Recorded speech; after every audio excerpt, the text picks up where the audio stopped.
All right. I think we've got a good quorum to start. Happy Wednesday, everybody. Thank you so much for joining us. My name is Steph Chu. I'm a partner at Portage, which is a fintech-focused venture fund. We invest in the future of financial services and insurance. And I'm really excited to be moderating today's webinar with two awesome guests who you will meet really shortly. So insurance strategies for a worry-free retirement is the subject of this webinar. This is really near and dear to my heart, in particular, having gone through the retirement planning process with both my parents and several friends now as well. Maybe if we flip to the next slide here, maybe some stats on the situation. So retirement by the numbers here. A fifth of the US population will retire by the year 2030. So these are definitely questions that a lot of people are asking. An estimated 10,000 Americans actually reach retirement age of 65 every single day. And 72% of Americans really enter retirement without a holistic retirement plan.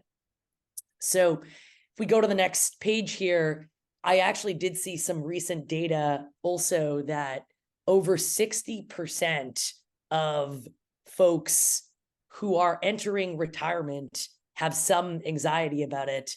And you can see that I think that's totally justifiable given the number of questions and the kind of maze of decisions you need to make when you hit that retirement age, from questions around legacy planning, how do I make sure that my family has what they need, from questions around insurance, which is really going to be the focus today. Do I have the right coverage and policies, and how do I maximize what I'm doing from an insurance perspective? Retirees also face a totally new set of challenges because it's no longer about accumulating wealth, but it's about decumulation strategies and ensuring that you've got the right amount of income to last you through a retirement. So lots of complex questions to ask, and hopefully we'll get to some of these answers today. I want to introduce our excellent panelists. Thank you all for joining us. We've got Tyler End, who is a certified financial planner and CEO and co-founder of Retirable. He's got 15 years of experience leading companies in the insurance and financial management industries and deep expertise specifically on financial planning for retirement.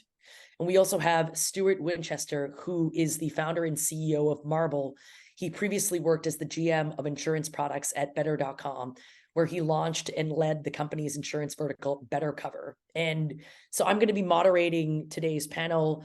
We've got a bunch of questions, but maybe we start by having Tyler and Stuart do quick intros on themselves. Also note, quick logistical thing is we've got a Q&A box on the webinar chat. So if you guys have questions throughout, please feel free to write them in and we will get to them at the end of the conversation. So Tyler, why don't we start with you?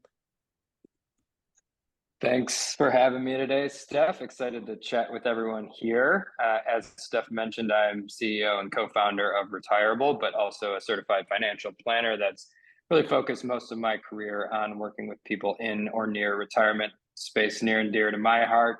It's a really vulnerable transition when you leave the workforce, and there's a whole new set of strategies that you need to think about.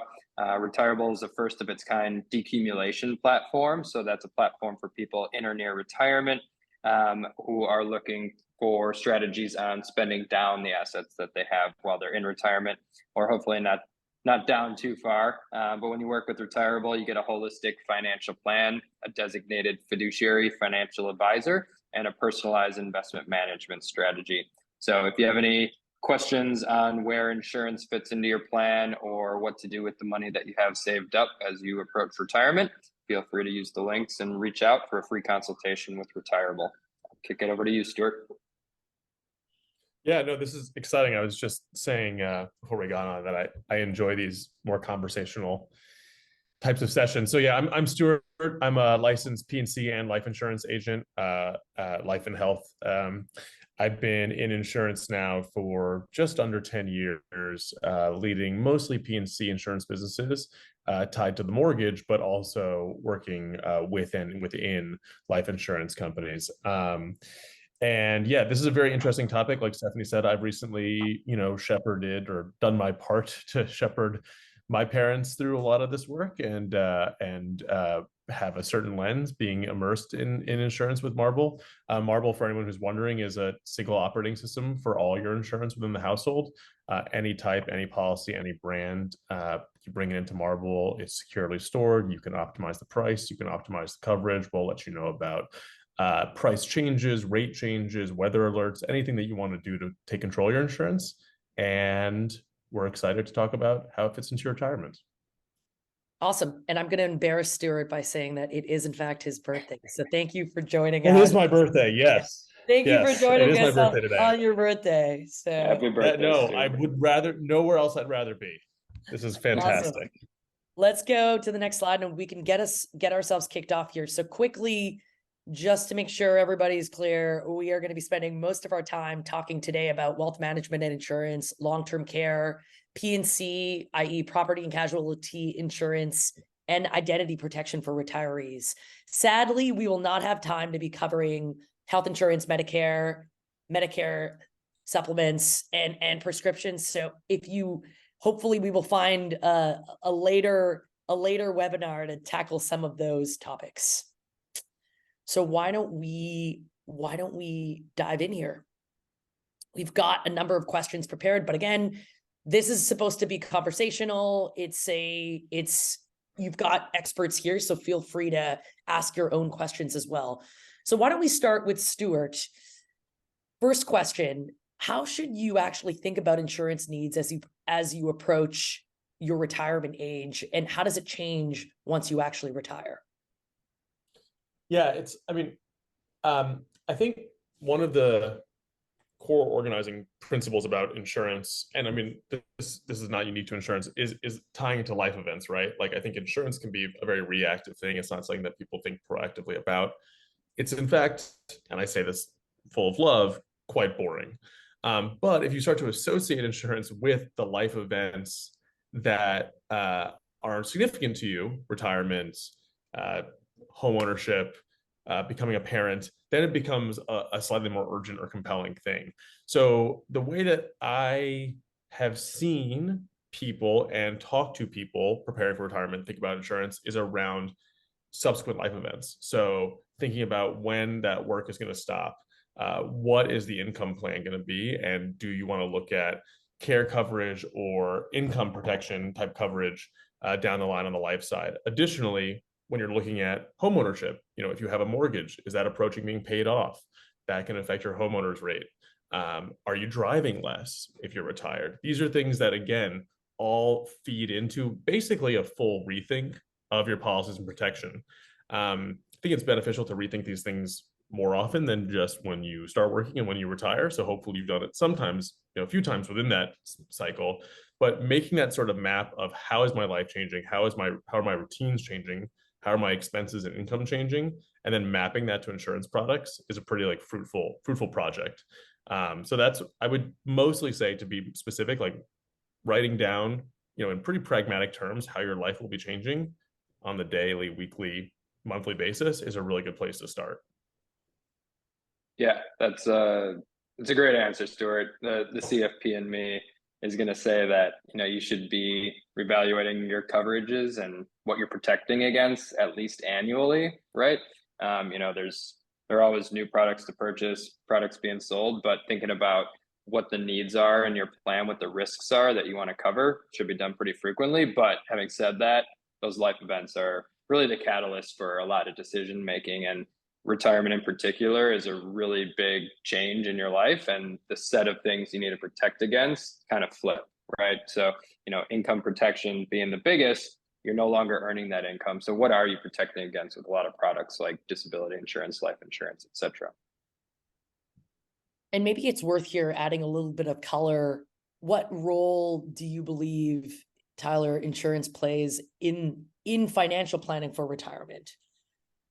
Yeah, it's a good question. So, I'm of the belief that financial planning should be really holistic, and all of these products and needs and goals all tie into each other. So it's really important to have, that core financial plan, that core retirement plan, to understand, what is my life going to look like and how do I best get there?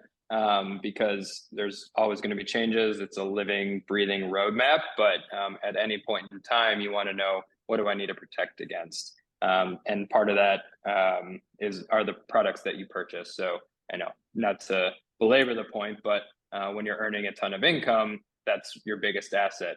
When you're no longer earning it, your retirement accounts are your biggest asset. So those needs kind of flip and should be incorporated in every retirement plan. And maybe if either of you could comment on what are some of the best ways to actually build in insurance into the plan, into your retirement plan. Yeah. Yeah, that's a question that I think Tyler I'd be interested to get the retirement planning view on that, and then talk about some of the products, because I have been part of conversations with this group and with others that they're, Tyler's exactly right that it is holistic, but there can also be tension when people that sell insurance try to nose into retirement products, and vice versa. So I think that's a healthy tension. People are trying to, cover people and all that, but it's a really, you could spend an hour talking about this topic alone. Yeah, let's dig into a couple of them further along in the conversation. But when you think about where to build insurance into the plan, you start by thinking about the risks, right? So the risk of dying too early and not being able to earn income for your spouse or family, that kind of changes because you're no longer earning that. So life insurance in particular is a big one that probably you see the most change in at the point of retirement. Disability insurance being the other. But while you no longer have to protect against missing out on that income, now you have to think about a new set of risks.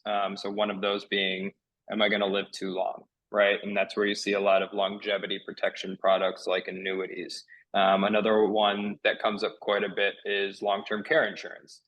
So what happens if I have an event where I'm no longer able to take care of myself or have cognitive decline and need ongoing care? That's a really big risk in somebody's retirement. A lot of them don't change immediately retirement when you think about all the PNC products, but what you have to look at is, what's the cost of buying one of the protections against those risks, like long-term care or longevity, versus just continuing to spend less and having a bigger nest egg. So it's always a trade-off with insurance is, what's the risk of me having that event versus how much does it cost to protect against it? So you mentioned a couple of different kinds of products. I think we should actually just dig in now. You mentioned life insurance, you mentioned annuities, you mentioned long-term care insurance. Maybe we start on the life insurance side. Talk a little bit about why it's important to have life insurance as a retiree, and then also a little bit about the kinds of potential insurance policies that you could buy and the potential to borrow against these policies. I can talk a little bit about that. The borrowing against it is kind of an interesting financial mechanic that I might toss that. From the insurance side, I can talk to you about what sorts of policies you can do that and can't with. But again, that's a very interesting topic, because whenever to get into it a little bit now, to Tyler's point, which is insurance all circles risk, and basically is a conversation of your ability, or your household, or you and your financial planner or insurance agent's ability to forecast risk versus and alongside insurance companies that are also pricing that risk. But Stephanie, to your specific point, I think what you're seeing with life insurance at the point of retirement is at the basic level, cost coverage. After at a certain point when you're no longer around, there are costs that accrue. Even when you are around, and Tyler touched on this briefly, you're seeing more and more in the U.S. long-term care coverage being sold really as part of life insurance. It's much more expensive now in the U.S. to get a standalone long-term care policy, and often quite a bit more difficult. So people are often buying that life insurance coverage as well as a rider or an additional sort of add-on for that long-term care, which I think is as care costs increase like 5-10% every year is probably something to take a really hard look at. And then you have your basics between, whole life, different term policies, 30, 10, 15. There's all sorts of different units of time, usually divisible by 5, that you can plan for as well with a payout at the end.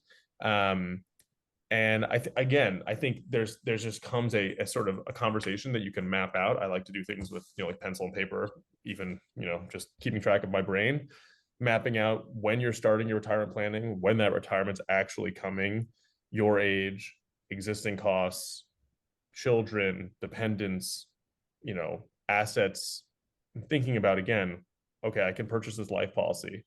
It'll pay out at this time. They'll provide this much. Now, let me stack up my my expected costs at that time.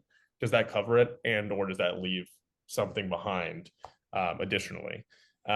Now, borrowing against it, this will be my throw over to Tyler, is sort of an interesting mechanic as well, because there can be some additional sort of penalties associated with that in some policies, as well as, it can throw off a financial plan, but it does give you flexibility. So, look, I've hedged. I haven't expressed an opinion. Yeah, it's a complicated financial decision for sure when you think about whole life insurance and borrowing against it for income. I'm of the stance that if you're buying a policy to cover an insurance need and as an investment vehicle, it's probably not doing either thing too well. You're doing half as good on each of them.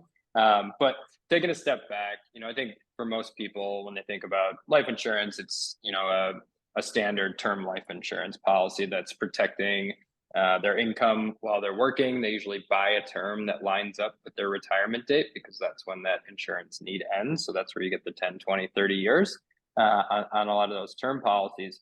But letting those lapse or getting rid of a straight term policy at retirement is not necessarily the best decision. It'll be important to incorporate that conversation in your with your financial plan and your financial planner, because if you have a stream of income like a pension or rental income or any other source that's tied to one spouse, there might still be a need there. So you see this quite a bit with pension plans, where you're better off keeping a term policy and taking a single life payout than taking a joint life payout. So it is pretty complicated, even with a straightforward product like term.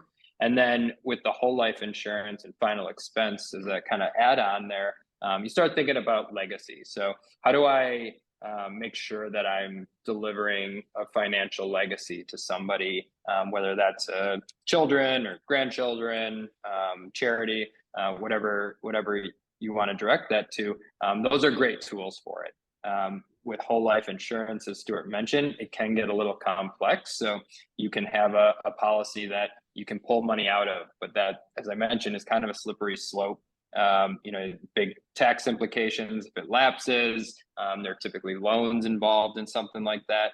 But what's been really exciting is on the long-term care riders that he was mentioning. Long-term care is really tough for the industry to insure against. I think the market's still trying to figure out what do those prices actually look like, and how do we build some protection in for consumers. And one of the ways that they've done that is to say, all right, here's a whole life policy.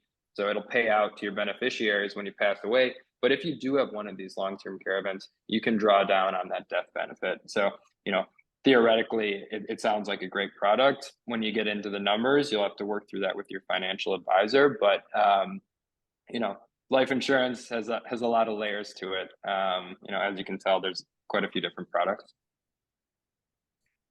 Well, now to the maybe potentially controversial segment of today. Tyler, up front in the last question, you mentioned annuities. Maybe talk a little bit about the kinds of annuity offerings out there. I think many of you have already asked. I think this is a complicated topic that sometimes is misconstrued. So I'm curious, would you recommend annuities? That's a tough one to answer, right? Because as with life insurance, the insurance industry has designed so many different types of products. So annuities conceptually are great, right? You're able to buy either a stream of income or a set number of years of income in retirement. But what they've done is tried to funnel in a lot of retirement planning into those products versus thinking about them just as a tool as part of a holistic plan. So when I think about longevity, so the risk of you living too long, annuities are obviously a great tool there. You're basically getting a big group of people, everybody's putting their money in, and somebody is going to be the one that lives the longest and has the best return on that product that they bought. Some people pass away earlier, but that's okay because they were able to get the income that they needed out of those plans. But then they get really complicated, and there's just it's a tough question to answer because there are some products that sometimes I think the people selling them aren't even sure what's going on inside of them. But if longevity is that you want to insure against and it fits into your financial plan, annuities can be a really good tool to create reliable monthly income that'll last as long as you're alive. So they're great products, but you got to make sure that you understand what you're buying and it fits into your financial plan. Yeah, I actually think for all the fireworks that we expected on this question, I mean, my notes ahead of a topic like this were kind of, to the same point, which is that, like, in a vacuum, a lot of products, like on paper, and again, the way that Tyler described the annuities is exactly right, are really powerful products. In the hands of sort of people and partners trying to fit everything into a solution, they can get really hard. In general, my feeling on them is, like, if you're looking to protect income and earnings with some combination of insurance and financial planning, there are often simpler ways you can do that. And I think, one thing that I've experienced in my own personal life even is within reason and within the goals that you set with a financial planner, with an insurance professional, simple does have benefits. Simple is something that your dependents can understand. Your wishes are more easily expressed. So obviously you don't want to trade off simplicity too much for, you don't want to give up the protection and the income that you want. But when you feel, and this often happens with annuities, that things are kind of getting into levels of complexity that you may not follow, that tends, again, in my professional life, working with people to throw a flag, and typically triggers me to reset and be like, okay, let's look at other products, that are not annuities, for example, and how can we generate the same outcome for you. Yeah, and it also comes down to what you value too, right? When you give all that money to an insurance company, you're really locking yourself into that decision. And we all know that life's going to change quite a bit over the next 10, 20, 30 years. So that can be a scary proposition for people. And I think the one thing that we can all acknowledge, we've kind of danced around this subject, is a lot of these products come with really high commissions. Yeah. So make sure as you evaluate the products, make sure you understand how the person offering it to you is compensated on that, right? Because that can drive a lot of a recommendation for someone. Maybe we go to some of the questions that we have before we move to the next set of insurance products. But so around annuities, Stuart, you mentioned there are sometimes products or strategies that are simpler than annuities. What can you do if you don't want to buy an annuity, but you want to have some kind of income protection? Yeah, I mean, I think income protection is a tricky thing in insurance alone, because annuities is one of the most conventional product that kind of inverts the typical flow of insurance, right? And the typical flow is you pay small amounts incrementally, and the insurance company is betting, hopefully, that they've priced that correctly, that if they have to make a big payment, they'll still come out on top. That's a simplification, but it's also 10,000 years of insurance have worked that way.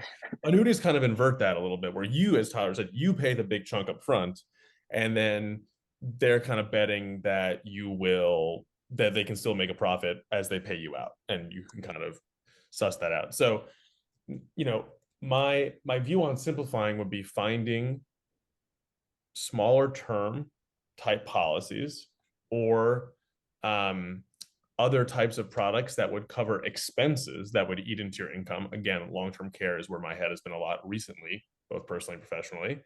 And then also, and again, this is not a plug, though I love them, working with more like retirement planning tools to understand how you can pull income out through investment products.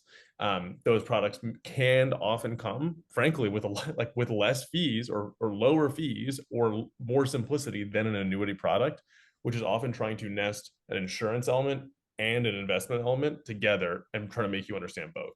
So often, like again, my advice on how you can do that is pull back the final expenses, the care expenses, the things that are going to eat into that legacy concept, cover those with insurance in a more conventional, I pay a little, you pay a lot, and then work with an investment professional to figure out an income protection plan.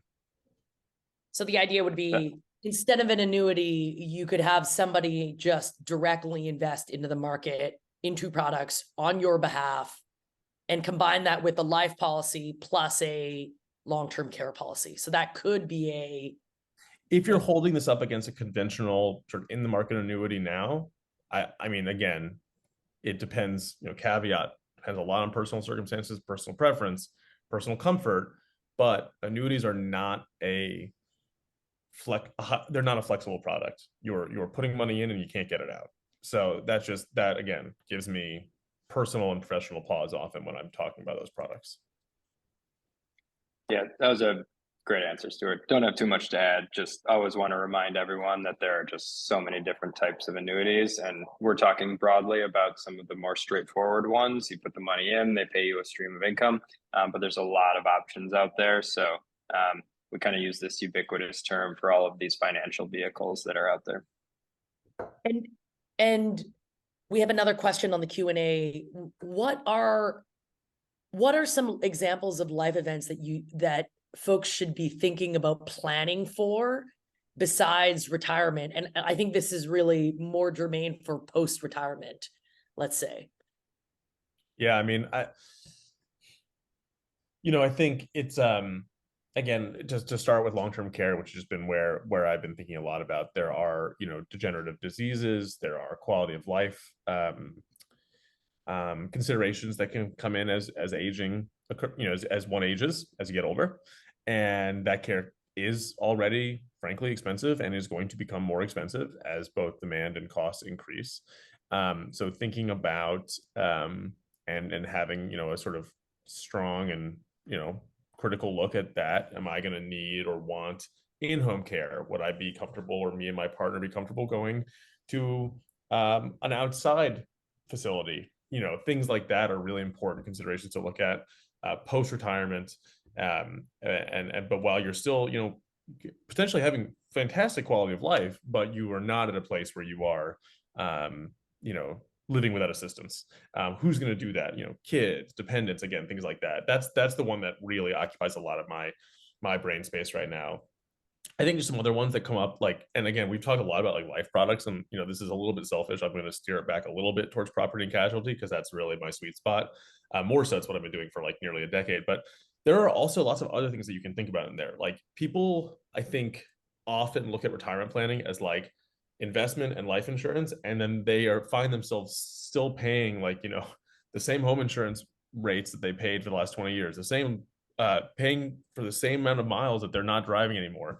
So the other thing I would just say is look at your insurance holistically, to borrow a word from Tyler as well, because just because you forgot about your auto insurance because it's just so dang boring and you only think about it when you're watching Progressive commercials on TV, doesn't mean you can't take a critical look at it and bring that cost down with a different provider or the same provider. So why don't we that's a good segue into property and casualty insurance products. So Stuart, are there special considerations around housing and homeowners insurance for retirees in particular? The main one to think about is how your home insurance plays with or against your mortgage. If your mortgage is if your house is still financed, if it's being close to being paid off, if it is paid off, that's a moment where both lender and federal requirements for insurance, lender, federal and state requirements for insurance may affect what you have to cover. Your coverage A, the loan balance has come down, so you can lower your coverage A if you want. Again, do not recommend it in all circumstances. because if you want to rebuild your house, you need that high Cov A. And then as well, looking at things like potential, some carriers in some states do have outright retiree discounts.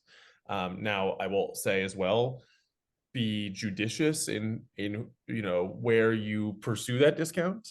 What may be a retiree discount for homeowner insurance may not get you a discount with your auto insurance because older drivers are rated differently than older homeowners. So just be consider a bit, how that would affect your underwriting when you talk to an agent or go online to get a quote.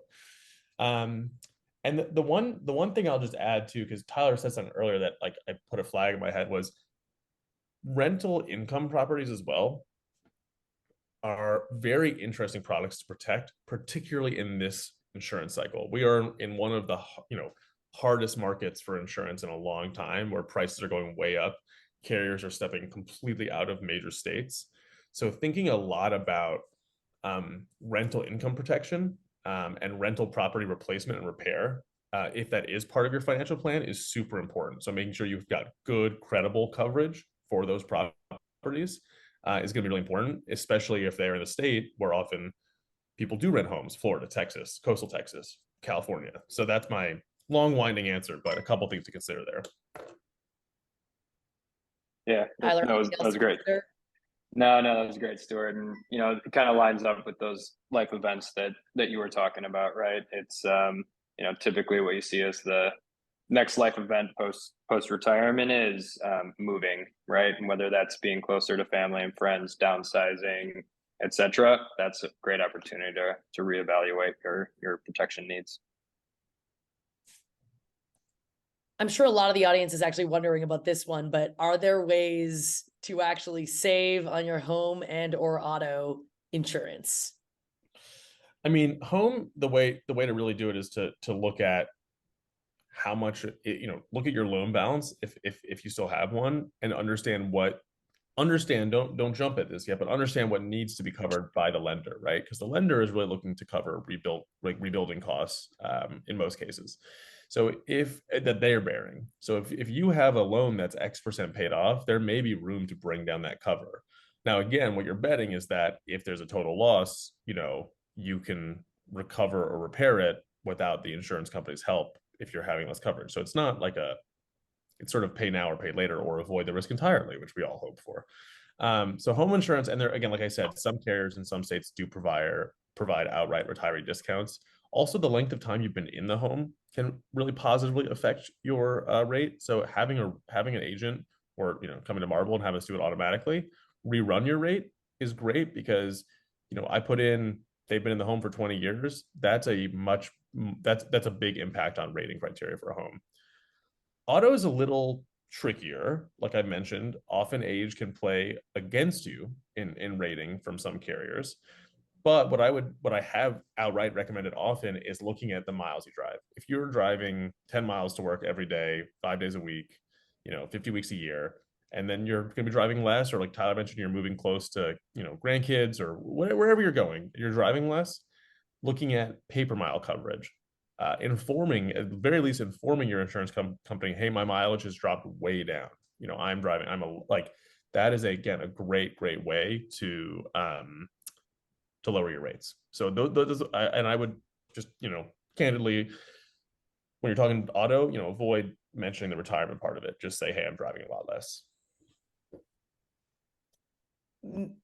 And then maybe we move a little bit to the travel part of the equation. I know a lot of people are planning on using their retirement to travel a little bit more. Would you recommend travel insurance? I'm an insurance person, so like, yeah, but as a regular person too, I would now. I think 5 years ago I would have less so, because I think that 5 years ago, I guess 5 to 10 years ago, there was just like potentially you saw less of a need for it. You also saw it more often sold as kind of sneaked into other things, and the coverage was less good. It was just less good coverage. It was sold as an add-on to other things. They're now like a really competitive, suite of standalone travel insurance providers who offer like pretty credible coverage. It does cost a bit more, but as like travel gets kind of wacky, canceled flights, delayed flights, bump flights, weather patterns, changing your plans. Like travel insurance has become a much more popular product for that people actually have like positive sentiments about, which I think has not always been the case. So depends on the trip. You know, if you're going somewhere that you go all the time and you're driving, you know, maybe not. But if you're flying to somewhere and it's, you know, hurricane season or something like that, I would, you know, I would definitely take a look at a travel insurance provider. Post-COVID, I think it's become a more interesting It really has as well, especially if you think about the world in which you might get stuck at an No, airport or in a country that you don't have family or healthcare, et cetera. So the healthcare thing is really interesting, particularly for Americans traveling abroad. There are travel insurance companies. You know, we work with Battleface, who we love, who provide, you know, both travel protection and health protection abroad. And it's, you know, it's not just about the protection too. It's about the quality of the service that they provide if you do have to make a claim. So that's the, you know, the other thing to make sure to ask around on. And I know we're not talking Medicare on this, but particularly important for retirees. There are many different types of Medicare, supplement, advantage, et cetera, that people might be enrolled in. And if you're traveling abroad, that is something that you need to keep a close eye on. What will be covered, and having some insurance against that, usually pretty good. maybe we also talk a little bit about identity and digital scams. Every day in the news, I seem to read about a new one. Are there actually insurance offerings that help safeguard against these kinds of crimes like identity theft? There are, again, it's this thing that's really come on strong in the last 5 years or so. And I actually, like, sincerely am curious how and when it'll feature more prominently into retirement planning on the retirement planning side, because, you know, cyber was really historically a commercial product. You know, you bought it for your business. Like, we all have it for our businesses, and you pay a lot for it. But if something happens, it's kind of like it can often be a total loss scenario. I can't do business. I can't make revenue. There's been a data breach, something like that. Companies like Munich Re, through Hartford Steam Boiler, at Bay, Cowbell Cyber, are now starting to offer personal insurance products. And I would just say, the way that I think about that with individual consumers is through the lens of devices. You know, that's like, how many devices are in the home? And again, speaking personally, like, my parents post-retirement moved to a new house that is just chock-a-block with different smart devices. And each one of those is one that I'm helping to troubleshoot when I'm around. And I'm far from a certified cybersecurity expert, but I do think it's worthwhile, because we have the surface area of attack has increased. Again, it's not trying to be like, you know, hysterical. Like, again, it's personal preference, but I personally think it is something that's fairly cost effective. Tyler, do you incorporate cyber insurance into your planning process? I mean, Stuart being the tech guy for his parents really resonated with me. No, I mean, this, unfortunately, you know, a lot of the predatory actors out there are focused on retirees. So it's always top of mind and something that we have eyes on.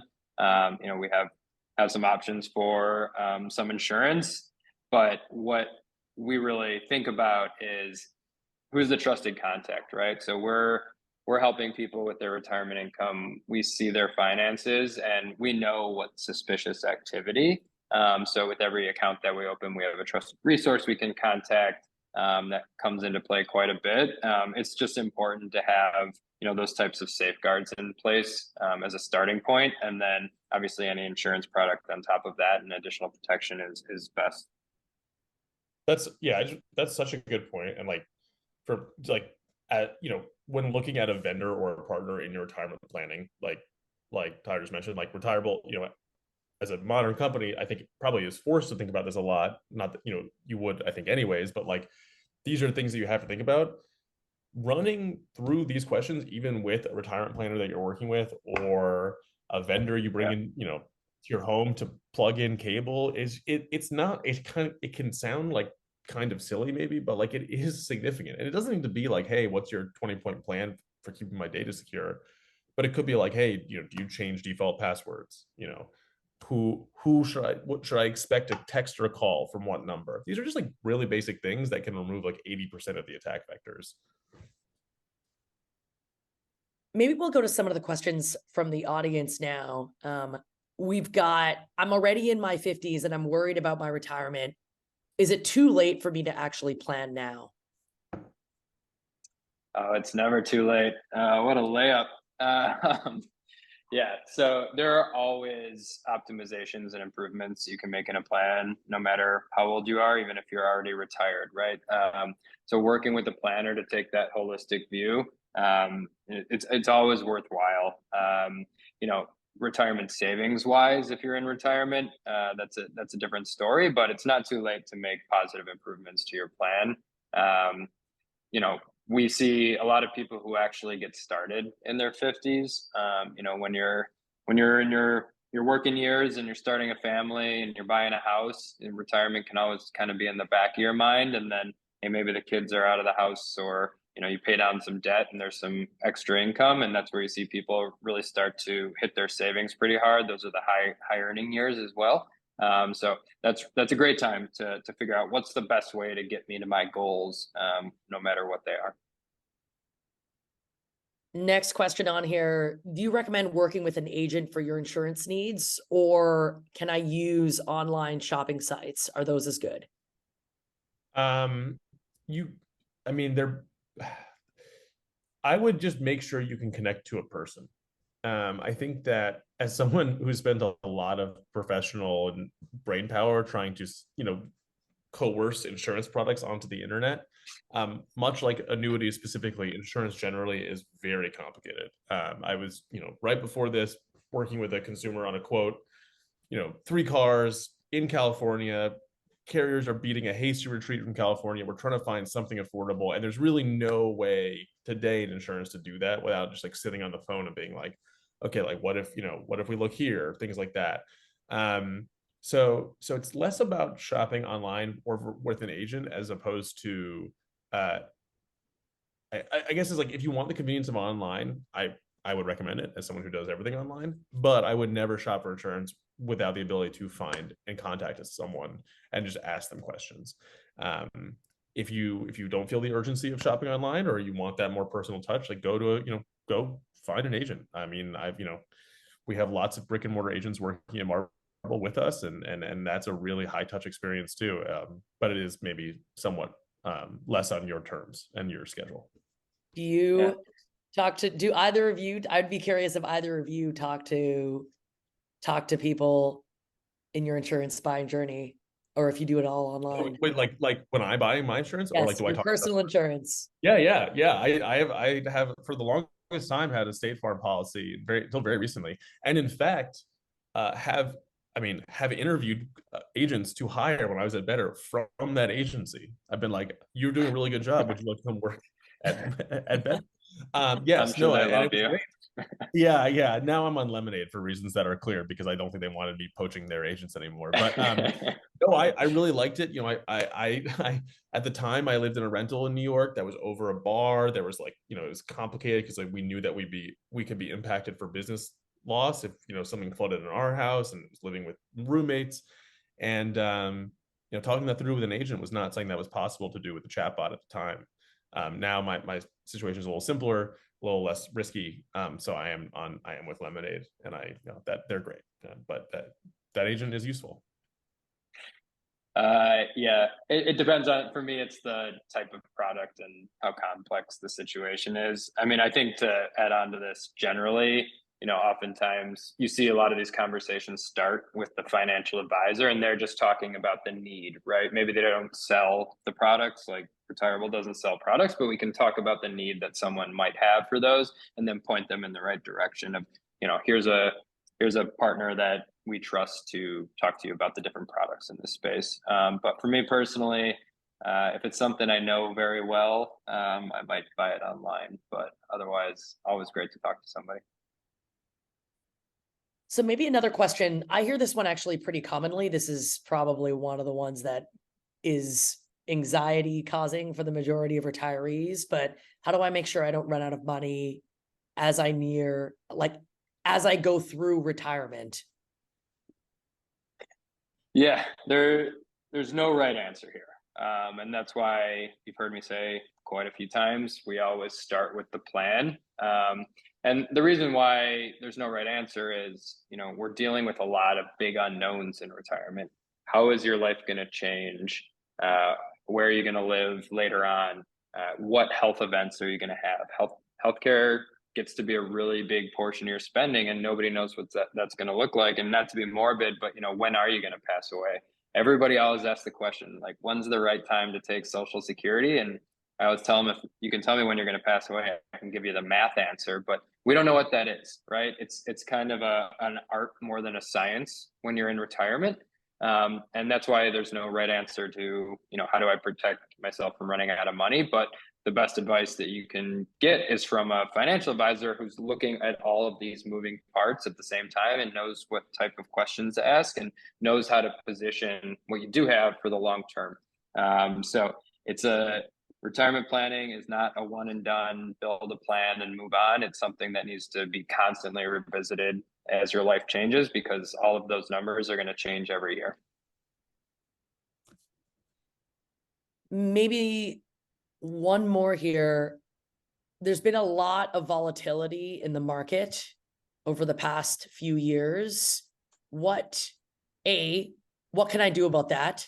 And B, how can I, or should I be considering other kinds of new asset classes as I think about retirement? Yeah, that's a good question. So one of the things that people often forget is that they're going to be in retirement for a long time on average.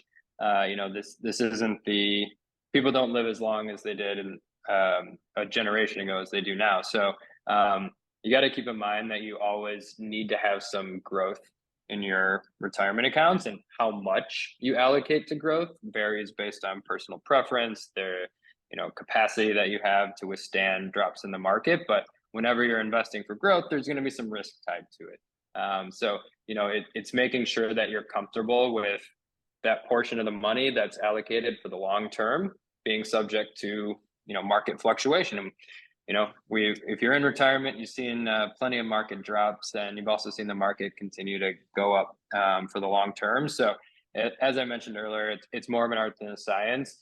Having said that, as you get older, there are new products that you can use. One of the things that we have available at Retirable is a bond ladder, right? So tying specific investments to when you need money. So, hey, I know I need 20 grand next year. Let me buy a bond that matures then. So you get that income certainty with some of your money. Annuities we've talked about quite a bit. Other insurance to protect against a lot of these risks are out there, but that should all be built from the plan first.